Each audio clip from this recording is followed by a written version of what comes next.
Cuando en otros siglos se hablaba del río Duero, la imaginación aplicaba su nombre a castillos y batallas, línea de frontera donde se amasaron sus correspondientes hazañas y tragedias. Como máximo, podía ser también referencia lírica a piadoso albergue de pastores trashumantes y a sostén de campesinos. Mucha agua nunca debió de arrastrar el río, especialmente cuando transita por este corazón de la meseta, que son sus territorios de Burgos y Valladolid, pero suficiente para alimentar romances y leyendas. Esa ha sido otra de sus identidades seculares.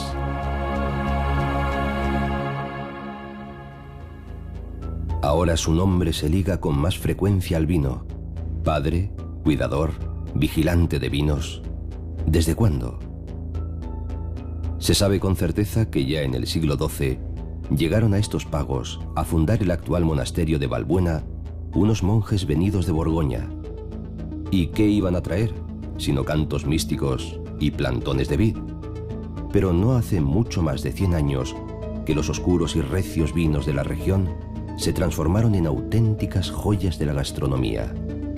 Fue una familia vasca la que aportó cepas internacionales, francesas sobre todo, para enriquecer el viejo pago de Santa Cecilia, que acabó llamándose Vega Sicilia, río por medio del monasterio aquel.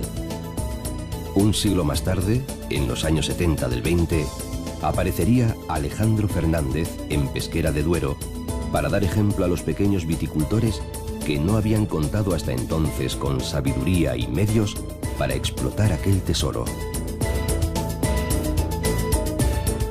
En fin, es una historia larga, muy larga, para unos vinos excepcionales, bien conocidos hoy en todo el mundo. La historia del Duero, río de los romances, convertido en río del vino.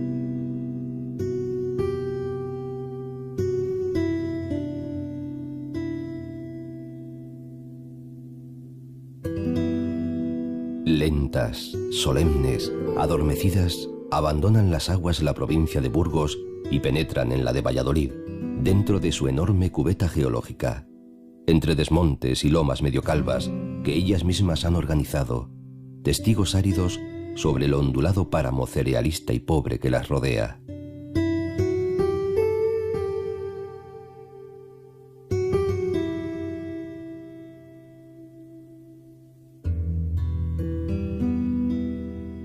Por este valle del Duero, camino de Peñafiel, pasado, cómo te quiero.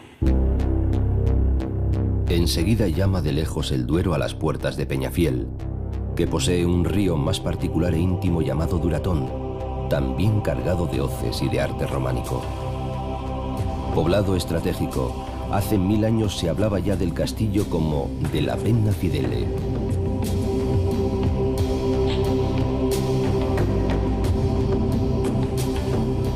Este castillo, que parece hoy suntuoso barco de piedra en medio de la estepa, fue escenario de 1000 historias suculentas.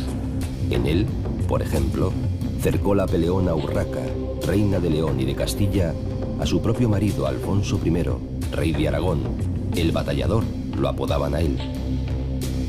Aquí nació otro desdichado personaje que padeció asimismo conflictos familiares, el conocido como Príncipe de Viana, que tanto luchó contra su padre, Juan II, también de Aragón. Aquí vivió Alfonso X, el rey sabio que intentó con sus escritos, aparte contar y pensar sobre asuntos muy diversos, organizar jurídicamente la vida de los españoles. Se le ocurrió, por ejemplo, prohibir a los clérigos que fueran toreros o que cazaran con perros o azores. Parece que, como rey, no hizo mucho, pero lo escribió y reguló todo. Aquí también estuvo el infante don Juan Manuel, sobrino suyo, que arregló y embelleció el edificio.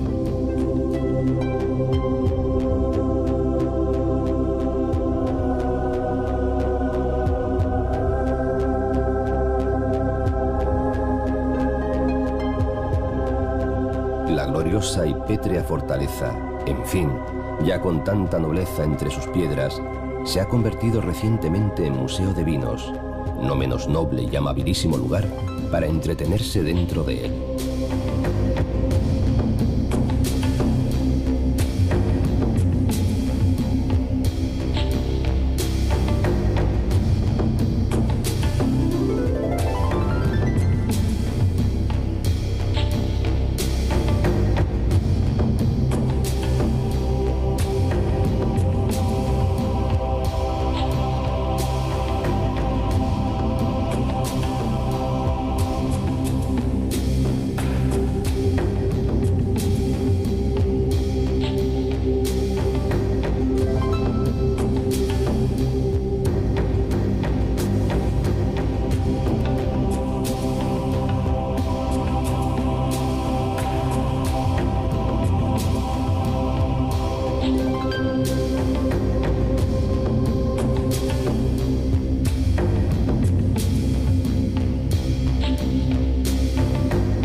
La villa ilustre de Peñafiel, que con el castillo y su historia debería darse por satisfecha, posee muchas otras riquezas monumentales o curiosas.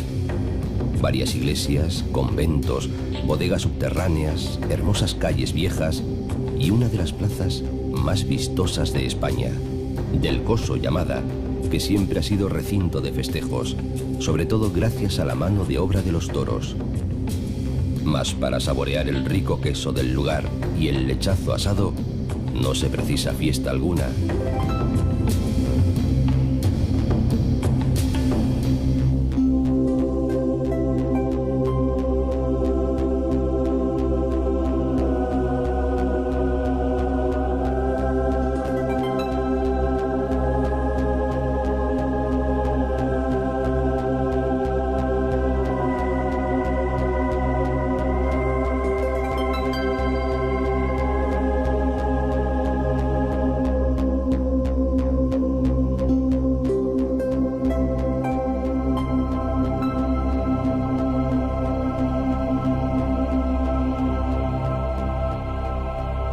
Sigue el río entre vides e historia, en zona de buenos yacimientos arqueológicos, por Pesquera de Duero, que conserva iglesia herreriana y plaza porticada.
camino, escoltado por árboles y viñas, y de una antigua dehesa de los canónigos, que fue beneficio del obispado de Palencia en tierras de Valladolid, regala su elegante presencia el monasterio cisterciense de Santa María de Valbuena, a cuyos primeros pobladores, frailes del Cister, se suele responsabilizar de la riqueza vinícola de estas comarcas.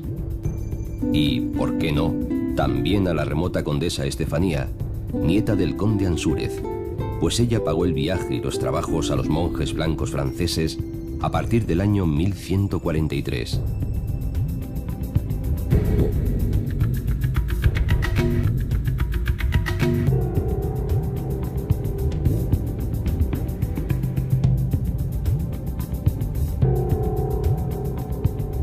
Hoy el monasterio es sede oficial de las Edades del Hombre, organismo que lleva realizadas grandes exposiciones del arte sacro de Castilla y de León.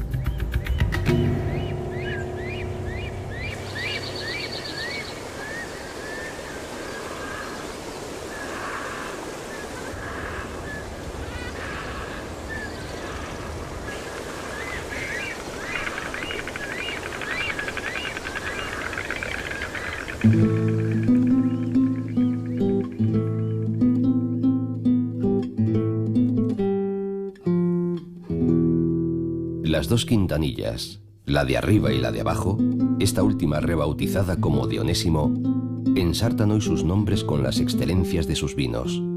De esa segunda quintanilla arranca todavía hoy, con aguas del Duero, un canal de medio centenar de kilómetros abierto a partir de 1880, siguiendo la tradición de los regadíos medievales.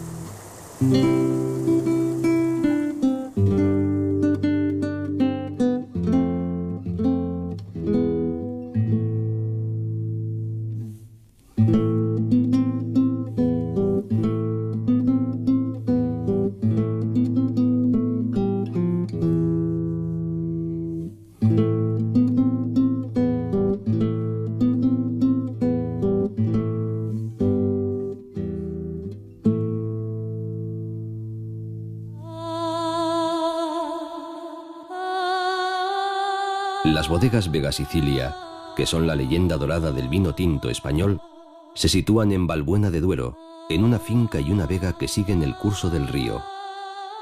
Las fundó en 1864 Eloy Lecanda, aunque en su larga historia han pertenecido a diversos propietarios. Fue Chomin Garramiola quien en 1915 procura el nacimiento de dos vinos excepcionales, Vega Sicilia y Valbuena. La distribución de aquellas primeras botellas comienza a realizarse entre la alta burguesía y la aristocracia, pero no como un objeto comercial. Los propietarios de la bodega ofrecen los vinos como regalo a los buenos amigos de la familia. Así comienza a forjarse la leyenda del vino más exclusivo de España, puesto que no puede adquirirse con dinero, sino con amistad.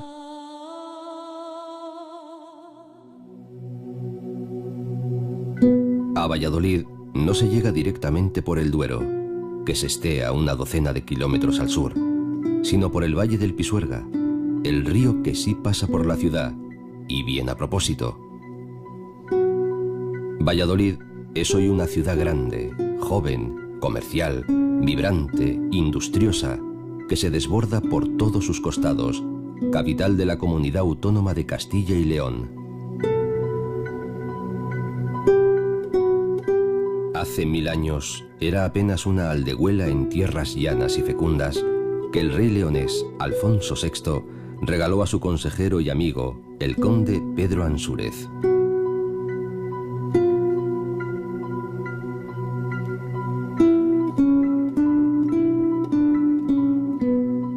Aquí se casaron Isabel y Fernando. Aquí murió Colón, 24 años después de haber desembarcado en América. Aquí vivió sus desdichas y escribió Cervantes. Aquí nació Felipe II, en un palacio renacentista que es hoy sede de la Diputación.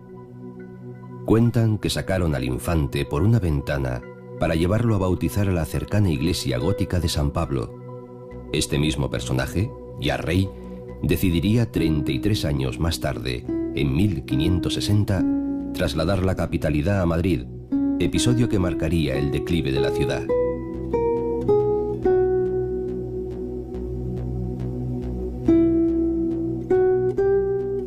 Si Valladolid perdió en la práctica, y no hace todavía muchos años, su casco antiguo o histórico, por la desidia, voracidad y torpeza de sus regidores, acumula no obstante una cantidad muy notable de edificios soberbios y de recintos urbanos de mucha dignidad y empaque.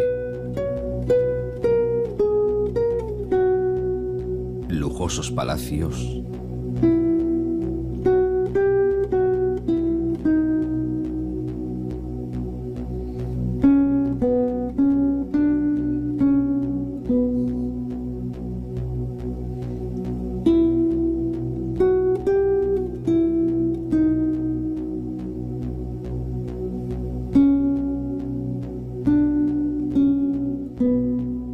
iglesias de noble arquitectura, conventos, casas nobles, colegios, universidad, museos.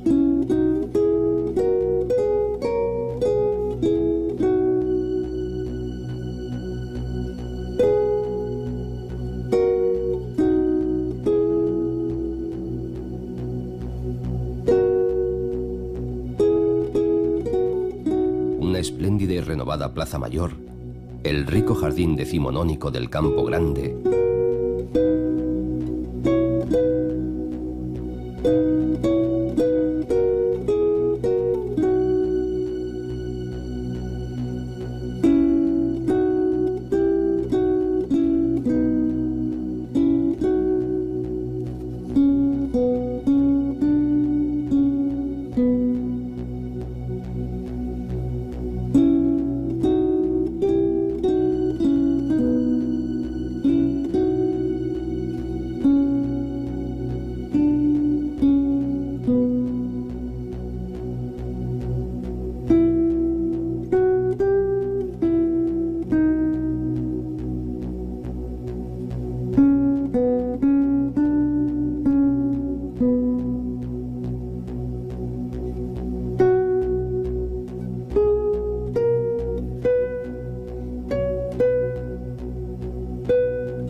Por otro lado, y considerando su ventajosa situación geográfica, Valladolid, que supera hoy los 300.000 habitantes, se ha destacado siempre por su buena comida y por los grandes vinos que le llegan de su entorno: claretes de Cigales, blancos de Rueda, tintos de la Ribera.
El río es un ser animado, Cambia, fluye, reposa, sestea, crece.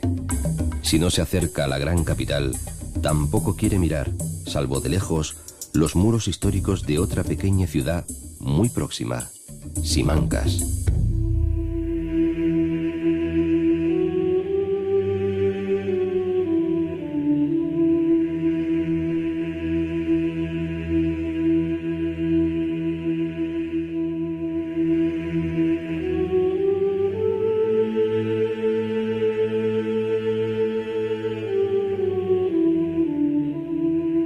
En su castillo-palacio, y desde el año 1563, se guarda el Archivo General del Reino, al borde mismo del Pisuerga.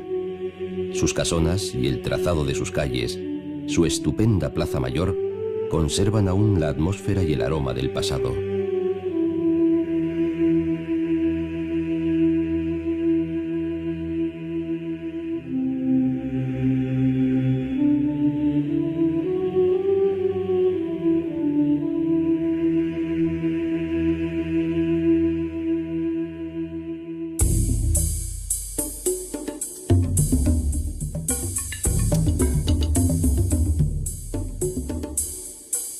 Por encima de Simancas y de los vergeles que juntos crean el Pisuerga y el Duero, al norte, entre una sucesión de lomas y alcores de no mucha altura, pero son las únicas elevaciones de la provincia de Valladolid, se distribuyen los llamados Montes Torozos.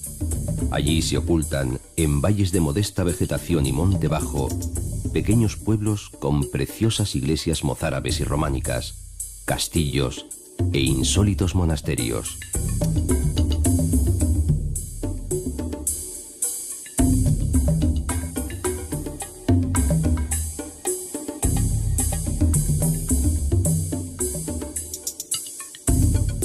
En el nordeste, hacia Palencia, van rejuveneciendo poco a poco los pueblos del vino de Cigales, que no es ya solo el clarete de toda la vida.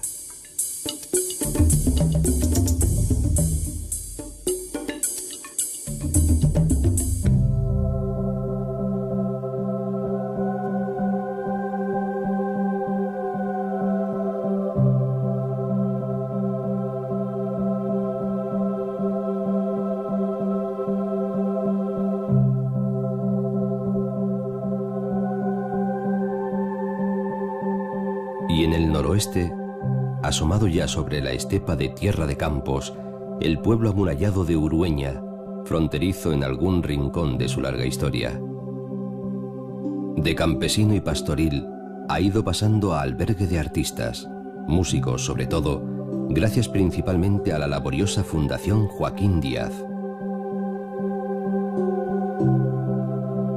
Urueña, cuya recuperación parece milagro, mantiene en pie unos cuantos edificios muy notables y parte del castillo en el que, según cuentan, vivió encerrada la sevillana María de Padilla, por cuyos amores el rey Pedro I abandonaría a su esposa Blanca de Borbón a las 48 horas justas de haberse casado con ella.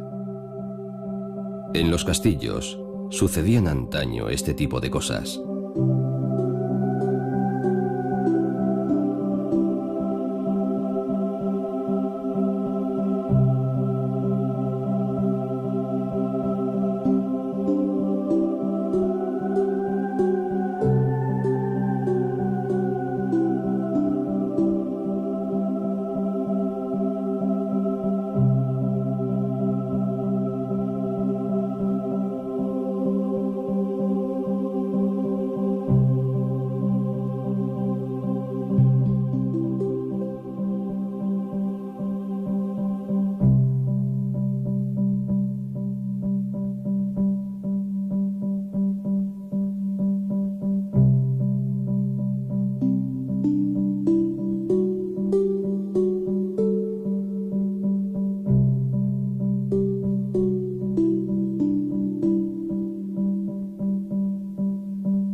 No se conoce, sin embargo, todo lo que ocurrió en pequeñas iglesias como la de la Anunciada, que guarda su precioso arte románico lombardo a los pies de Urueña, en la soledad de un vallecico.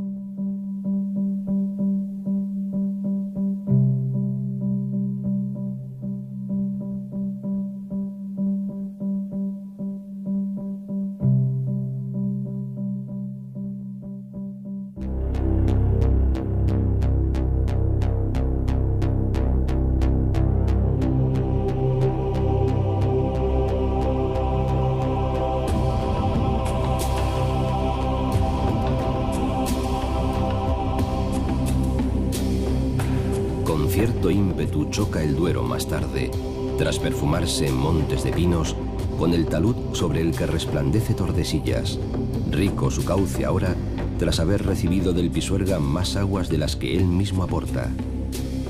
Había aquí un antiquísimo vado muy frecuentado, con 2 puentes, llave de los caminos, y tal vez por ello, cambiante frontera. Tordesillas fue en la Edad Media una de las ciudades principales de León y de Castilla. Por eso sucedieron entre sus murallas, hoy agostadas, grandes cosas, y por eso los tiempos han dejado riquezas y melancolías tan notorias. Aquí, por citar alguna solemnidad, se firmó en 1494 el célebre tratado que pretendía repartir el mundo entre españoles y portugueses, mejor dicho, entre sus reyes respectivos, los católicos por parte española y bajo el control del papado.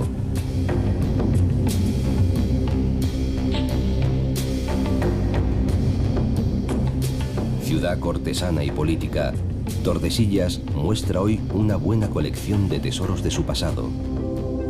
El principal es, sin duda, el convento de Santa Clara, antiguo palacio real que construyera Alfonso XI para celebrar su victoria sobre los musulmanes junto al río Salado, con baños árabes, decoración almohade y yeserías moriscas, lo que señala muy bien sus preferencias estéticas.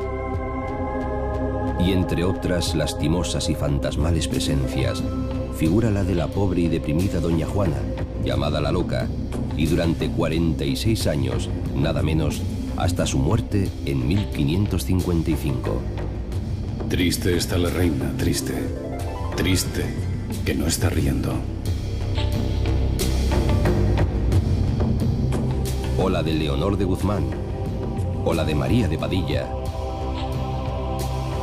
Hay más conventos, palacios e iglesias en Tordesillas que evocan un pasado agitado e intenso, así como una estupenda plaza porticada del siglo XVII que albergó tal vez historias más placenteras.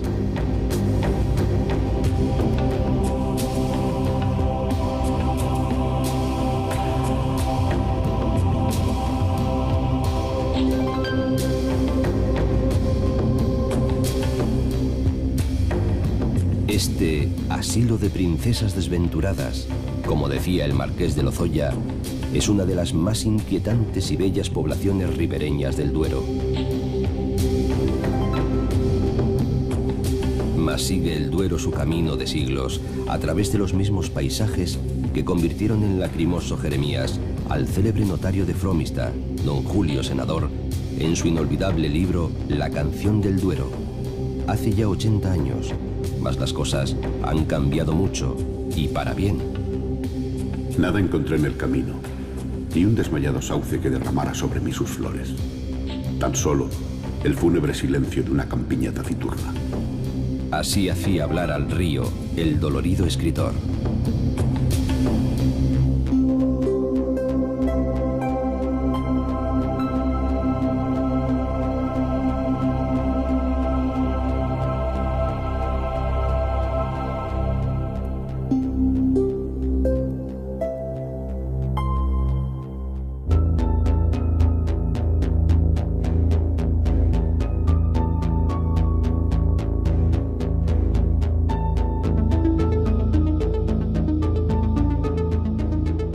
El terreno obliga al río, una vez más, a dibujar un arco quebrado.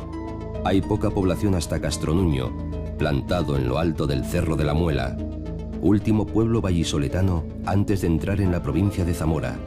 Fue aldea romana de refugio, tiene iglesia gótica y también los restos de un castillo de la época de la frontera.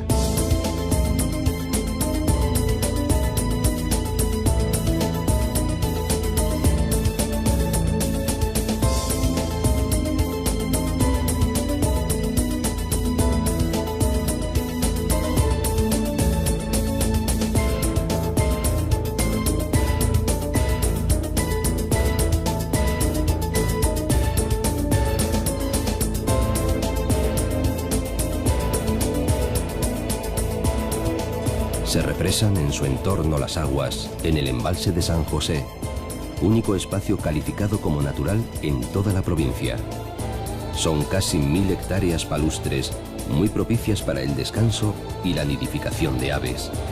Suelen vivir aquí garzas reales, garcetas y martinetes, y en invierno acampan ánades, cormoranes y patos de distintas clases.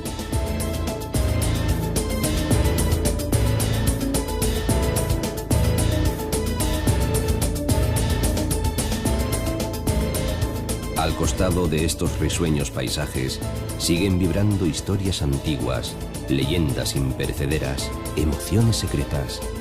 Decía el poeta Francisco Pino: búscame aquí, en esta tierra, llana, con puente y pinar, con almena y agua lenta, donde se escucha volar, aunque el sonido se pierda.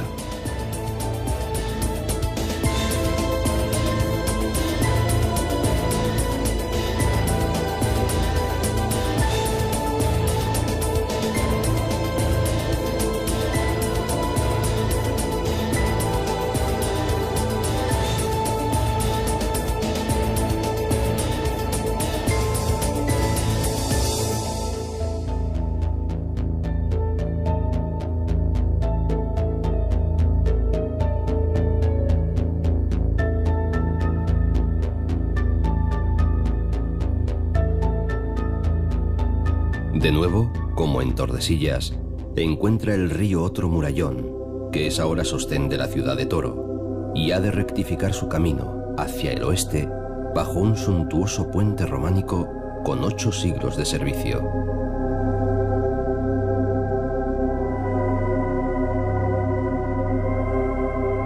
Así es como parte longitudinalmente en 2 a toda la provincia de Zamora, antes de enfrentarse a la frontera portuguesa.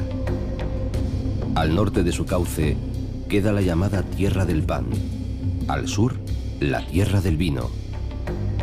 Y Toro viene a ser la capital de esta segunda. Llevan los galanes para su camino de Zamora panes y de Toro el vino. Por esta vieja ciudad, asentada en una colina arcillosa y bien aireada, ha debido de pasar todo el mundo. Fue Castro Baccio, conquista cartaginesa al parecer a manos del propio Aníbal, dominio romano, suevo, visigodo, musulmán. Entre los siglos XII y XIV conoció su máximo esplendor, que arranca con la construcción en el espolón que da al río de la Colegiata de Santa María la Mayor, uno de los templos más hermosos de toda la comunidad, y no solo por su famoso pórtico y por su elegante cimborrio. Casi paredaño se sitúa lo que queda del antiguo alcázar, y a espaldas de esas 2 grandes construcciones, una red de calles en semicírculo a las que asoman muchas buenas iglesias, conventos, varios palacios y docenas de edificios nobles, mudéjares y renacentistas sobre todo.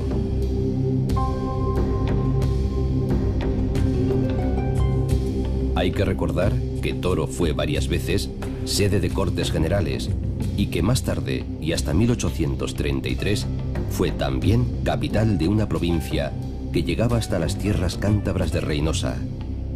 Esos hechos y el adormecimiento posterior, que impidió los consabidos derribos rapaces y las destructoras especulaciones, han permitido conservar tantas riquezas.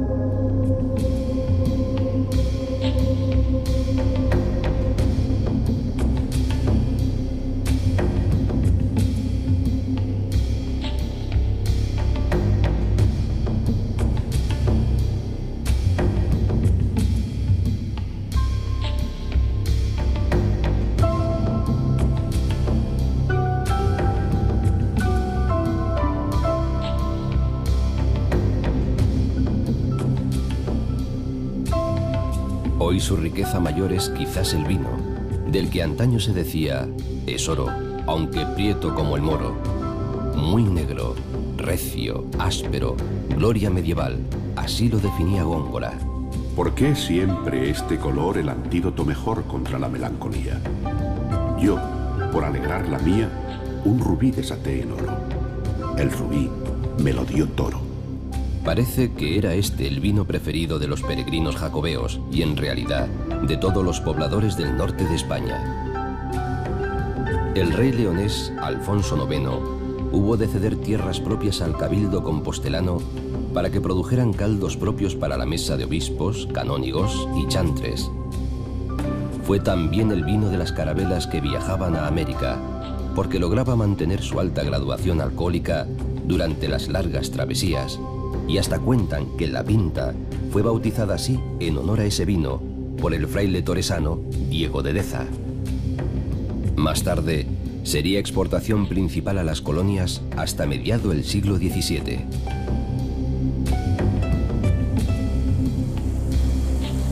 Los nuevos viticultores han mudado de arriba a abajo el cultivo, la crianza y las características de estos vinos que antes pasaban por populares e incluso toscos y peleones. Su dignidad y superior categoría son ya apreciadas en todas partes, tanto en España como en muchos países extranjeros.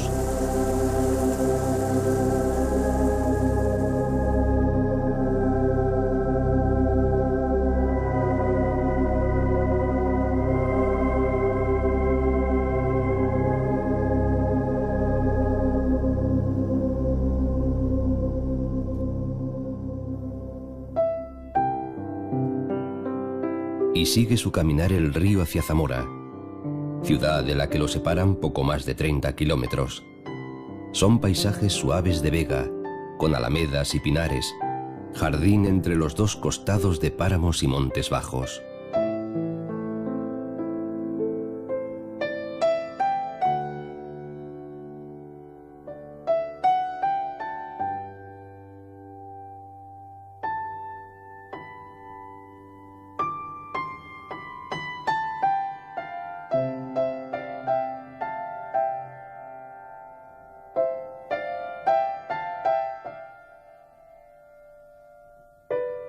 Frente a la ciudad de Zamora, el Duero vuelve a encontrar, por tercera vez, un mismo sistema de obstáculo.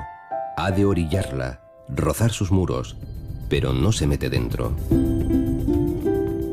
La ciudad queda alzada a la derecha del río, que la ha servido siempre de defensa, como si no hubiese tenido bastante con las que los hombres le pusieron. Zamora, la muy fuerte y antigua, pues fue acrópolis vaccea antes de la llegada de Roma.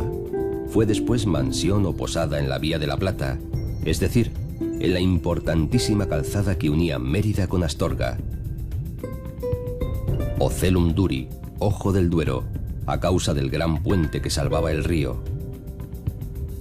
Muchos creen que Viriato nació y luchó aquí.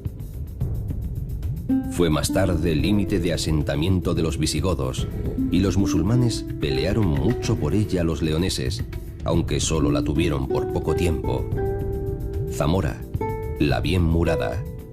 Se cree que su nombre actual viene de entonces, del suevo semure o del árabe asemur. Antes del año 900 aparece ya bien repoblada y siempre Plaza Fuerte es escenario de un puñado de sucesos históricos bien arropados de leyenda, bajo el axioma de que no se ganó Zamora en una hora. Guarte, guarte, rey don Sancho, no digas que no te aviso, que de dentro de Zamora un alevoso ha salido. Varias generaciones de estudiantes españoles aprendían de memoria este famoso romance de la falsa traición de Bellido Dolfos durante el cerco que puso a Zamora el rey Sancho, hermano de doña Urraca, dueña entonces de la ciudad.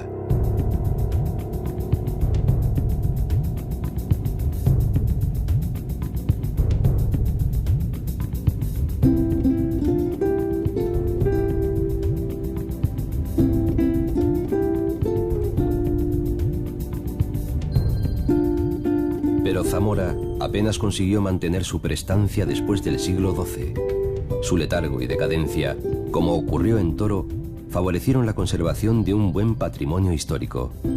Por ejemplo, una veintena de iglesias, románicas muchas de ellas, bellísimas.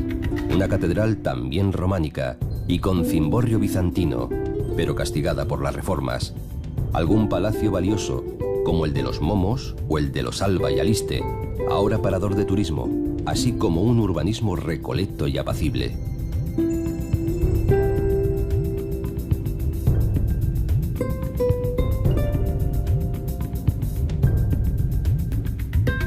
Muchas callejuelas dan a la cerca amurallada, desde la cual resplandece el espectáculo del río, con su gran puente medieval sobre su base romana, y las antiguas aceñas por encima de las cuales vuelan gaviotas llegadas de muy lejos, quizá de Oporto.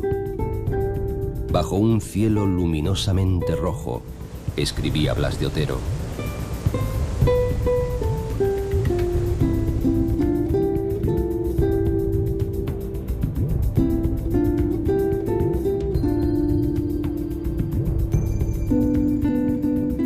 La capital moderna va creciendo hacia el este.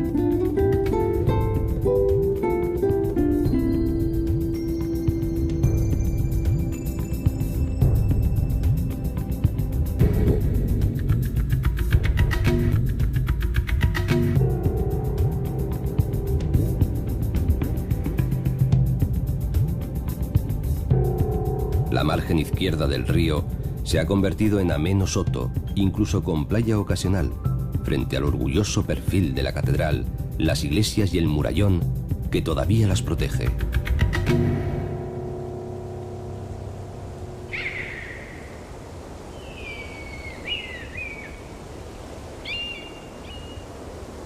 Luego de haber rendido honesta pleitesía a la histórica y discreta ciudad de Zamora, segunda capital de provincia a la que roza, el Duero continúa sus pasos, ahora en grande soledad, por entre los campos de Aliste y de Sayago. Muy al norte se divisan las alturas de la Sierra de la Culebra, que todavía alberga lobos. Son tierras todas llanas y más bien pobres, tierras bravas, les dicen allí, de poco alimento, abultadas de granitos, parceladas con vallas de piedra para acoger al ganado, naturalmente poco pobladas y animadas por hermosos robles que a veces se abaten sin mucho respeto y sin necesidad alguna.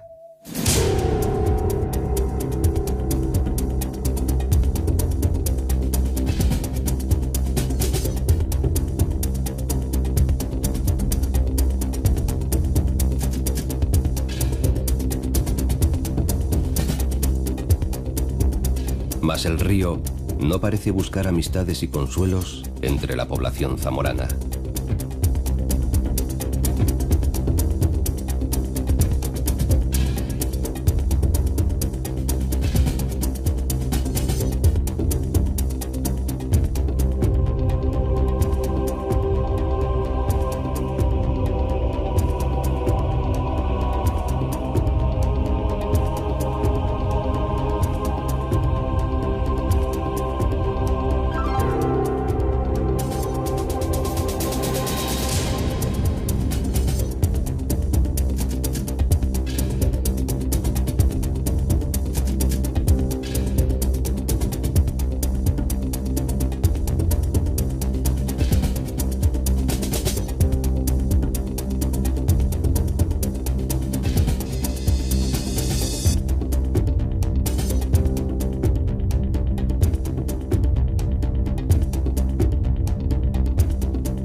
Después de inclinarse ante el formidable puente de hierro de Requejo, 90 metros por debajo, hace un quiebro y empieza a marcar la raya, o sea, la frontera pactada en el año 1864 entre España y Portugal, en parajes verdaderamente espectaculares.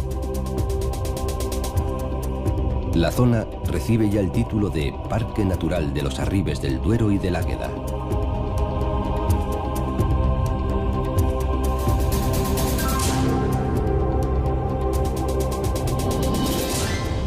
Aquí está el borde de la meseta, que se resuelve en una profunda grieta granítica labrada por las aguas.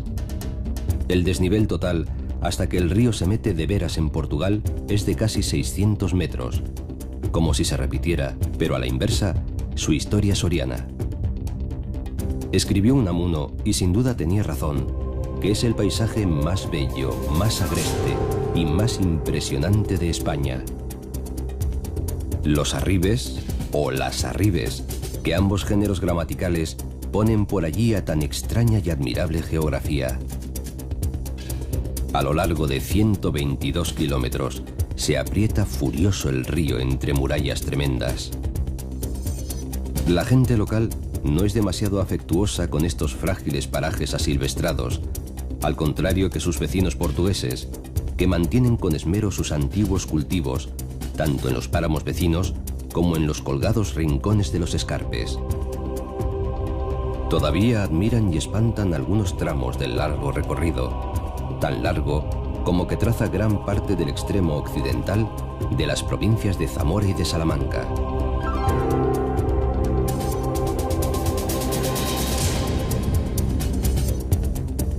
Las grandes hoces, barrancas y pelados farallones no son exclusivas del Duero, sino, y a veces más imponentes, de los afluentes que se le van uniendo por estos pagos.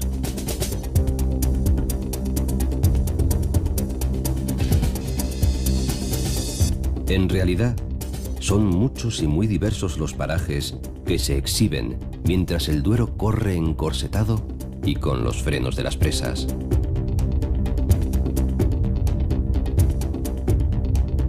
Que pueden también disfrutarse en las naves que ahora realizan cruceros de mayor o menor envergadura sobre las domesticadas aguas.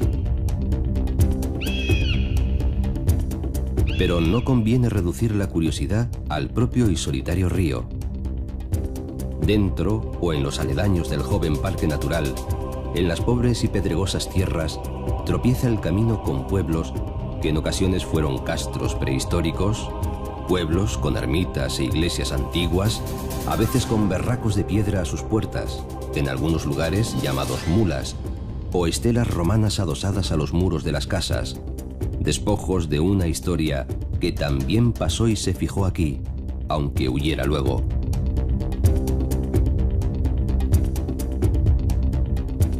El poeta López Anglada, después de tantos versos legendarios y remotos, quiso encontrarse ya con otro río. Mozo fornido, Duero, obrero sudoroso. Tú, no ya de romances, sí de manos callosas. Flor de conmutadores, corazón de turbinas, galope de electrones partiendo de tus venas.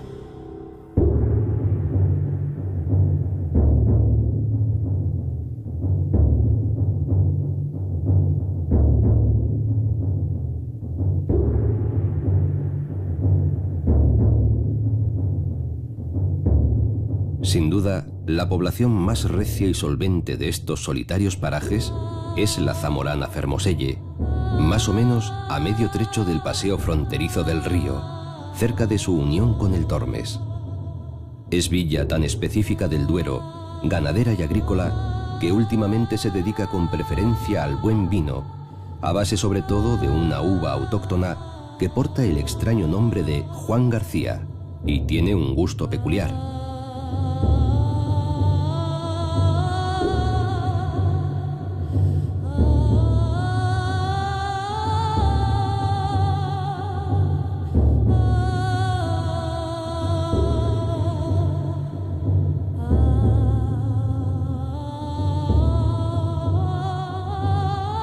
Vigilado por toda una milagrosa red de ermitas, apresado en sus murallas, avanza el río o se desploma a chorros en las centrales eléctricas.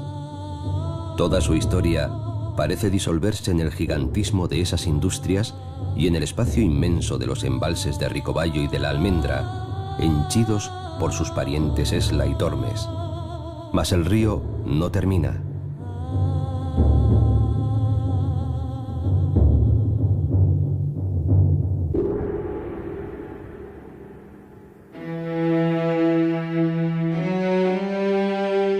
Con sus gentes y sus pájaros, tascando siempre la brida de los embalses, alumbrando sin descanso vinos, gira una vez más, del sur al oeste, después de los escarpes de Saucelle y poco antes de que el Tormes le dé un beso de despedida, para buscar en tierras portuguesas su otra vida entre las olas del Atlántico.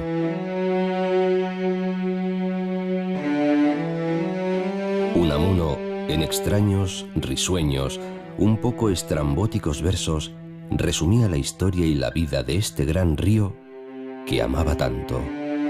Arlanzón, Carrión, Pisuerga, Tormes, Águeda, Miduero, lígrimos, lánguidos, íntimos, espejando claros cielos, abrevando pardos campos, susurrando romanceros.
Cuando en otros siglos se hablaba del río Duero, la imaginación aplicaba su nombre a castillos y batallas, línea de frontera donde se amasaron sus correspondientes hazañas y tragedias. Como máximo, podía ser también referencia lírica a piadoso albergue de pastores trashumantes y a sostén de campesinos.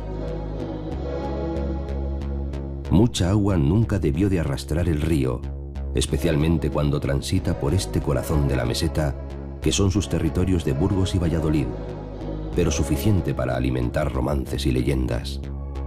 Esa ha sido otra de sus identidades seculares.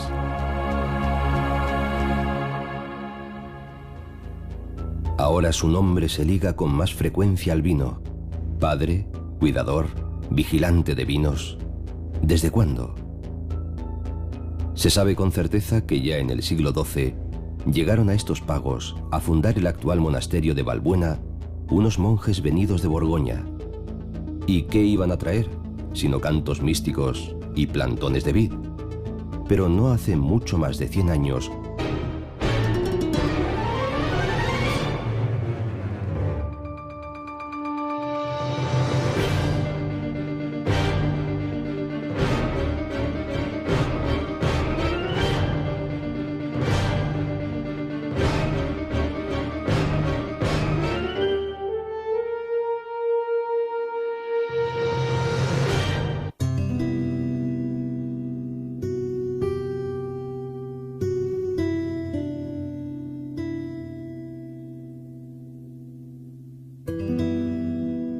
Lentas, solemnes, adormecidas, abandonan las aguas de la provincia de Burgos y penetran en la de Valladolid, dentro de su enorme cubeta geológica, entre desmontes y lomas medio calvas que ellas mismas han organizado, testigos áridos sobre el ondulado páramo cerealista y pobre que las rodea.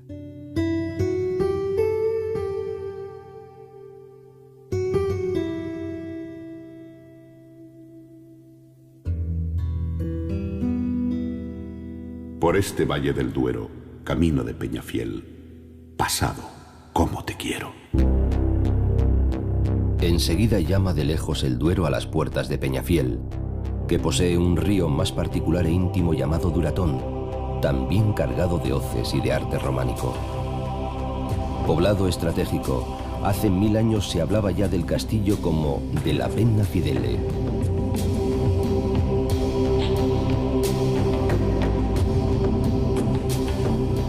Este castillo, que parece hoy suntuoso barco de piedra en medio de la estepa, fue escenario de 1000 historias suculentas.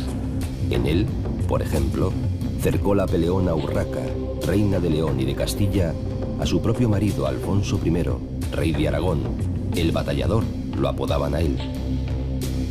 Aquí nació otro desdichado personaje que padeció asimismo conflictos familiares, el conocido como Príncipe de Viana, que tanto luchó contra su padre, Juan II, también de Aragón. Aquí vivió Alfonso X, el rey sabio que intentó con sus escritos, aparte contar y pensar sobre asuntos muy diversos, organizar jurídicamente la vida de los españoles. Se le ocurrió, por ejemplo, prohibir a los clérigos que fueran toreros, que los oscuros y recios vinos de la región se transformaron en auténticas joyas de la gastronomía. Fue una familia vasca la que aportó cepas internacionales, francesas sobre todo, para enriquecer el viejo pago de Santa Cecilia, que acabó llamándose Vega Sicilia, río por medio del monasterio aquel. Un siglo más tarde, en los años 70 del 20, aparecería Alejandro Fernández en Pesquera de Duero para dar ejemplo a los pequeños viticultores que no habían contado hasta entonces con sabiduría y medios para explotar aquel tesoro. En fin, es una historia larga, muy larga, para unos vinos excepcionales, bien conocidos hoy en todo el mundo. La historia del Duero, río de los romances, convertido en río del vino.